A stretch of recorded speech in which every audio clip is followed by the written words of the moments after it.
Hi everyone, and welcome back to the Minnesota Homestead. We have had a lot of fun stuff happening with our kitchen, and now that we finally have our countertops in, I figured it would be a good time to share all that we've been doing and why we've chosen to do things as we have. So, as I just mentioned, we finally have our countertops in. So we chose to go with soapstone, and we did that for quite a few reasons. Firstly, we really want to have that old vibe and things like that for our cabin. We want to be very traditional, and soapstone was actually one of the first natural stones that was ever used. It's quite soft, so it was one of the first ones that was easy to be cut when they didn't have as many advanced saws and things like that. So that is reason number one. Additional reasons is that this handles heat very well, so I can just grab my pan and take it right off the stove, set it right down here, I'm not going to have any problems. It's very dense and not porous at all, so nothing is going to seep into it, cause any problems. There are a few potential drawbacks, however. I mentioned it's very soft. That does mean it's more prone to cracking and scratches. However, we are up in our cabin, up in our homestead, so we are totally fine with it getting a little bit more of that rough patina over time. So that is all of the reasons we decided to go with this beautiful black soapstone. The next aspect of our kitchen that I would like to share with you is our refrigerator. So as you can see, it's definitely not a brand new fancy schmancy one. It is from the 1950s. We are, as I said, really looking to keep that traditional old school setting here in our cabin, so our appliances are all back from the 50s. One of the questions that people ask me the most, or concerns they share the most about us getting a fridge back from the 1950s, is efficiency. They ask why we would go with something that was inefficient and old, and actually, fridges from the 1950s are almost as efficient as the ones we have today. The reason for that is they didn't have that auto defrost. If you're going to grab one from the 70s or something like that, you're really going to get that inefficiency because that auto defrost was put in there, but all of the other enhancements that we have over the couple years since then weren't in place. So drawback, we don't have that auto defrost in here, but we do have a really, really efficient fridge, and it's very, very pretty, and I love it. So this is a hot point, and it's got the great old school handle there. You can kind of hear it click. It does not have a big freezer or anything. It's just got this little one up here. But it's good for the couple of things we want to keep in the fridge. As you know, I'm a big berry gatherer, and in the basement we're going to put at least one full-size freezer, and we do have one of those just directly for berries at home as well, so that's not a concern for me. And the one thing, my favorite thing that came with this is it has an old school vegetable crisper. It is so cute. It's really not anything all that exciting, but it says vegetables right across there, and it is currently housing some delicious Amish butter. So not exactly what it was intended for, but I just absolutely love this. As you can see, it is very clean. It's really well maintained.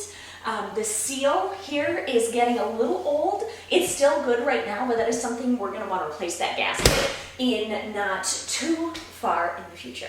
But this is our beautiful, efficient 1950s hot point fridge. And here we have our beautiful 1950s stove. We got this one quite a while ago. We actually got it last fall, so we've had it quite a while waiting to get it in here. It is in fantastic condition.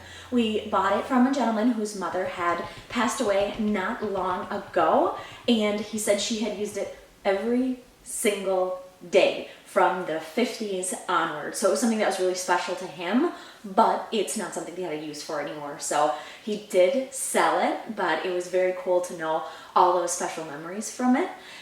It is in, like I said, really good condition, but something that is pretty cool is there's just a little bit of wear and tear right here on this one that she used most frequently. I mean, other than that, you can see it's so clean, but the two burners that she used the most have just a little bit of wear on them. Something else that I find really neat about this stove is that it has an electric component.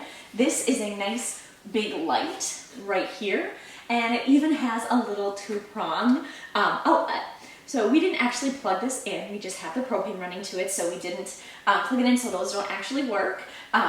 There's a little old school clock here as well, and that's pretty cool, but they're just not gonna work anymore right now. But I love the fact that we can see those on there. I'd also like to show you how clean the inside of the stove is and explain a little bit how we have it, not how we, but how it is set up. So one unfortunate thing is that the oven is slightly small, not a problem for day to day, but if we ever wanted to host Thanksgiving up here or something, that would cause a problem. But hey, then you just fry a turkey outside and it's no big deal. So this is incredibly clean inside. If you want to see a closer look at it, you can actually check out our Instagram at the.mn.homestead, where I have some closer up pictures so you can see how beautiful it is inside. It's got the little pilot light down here and everything, and it's that nice speckle on the inside, which I just love. Down below, there is a warming pan and a broiler as well, depending on how hot you want to get that, so that's very cool. And this whole part over here actually opens in one. It is meant to be storage, so it's got the one shelf in the middle and down below here as well. And we will use that for that.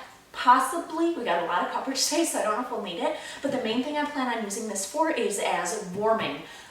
The stove is, the oven is, so close right here. This actually heats up quite a bit. So let's say I'm baking a couple of different things and I've got my bread coming out, I'm ready to throw something else in there, I can move that over here, keep it warm until dinner. So I really, really like that about this cute, sweet little thing.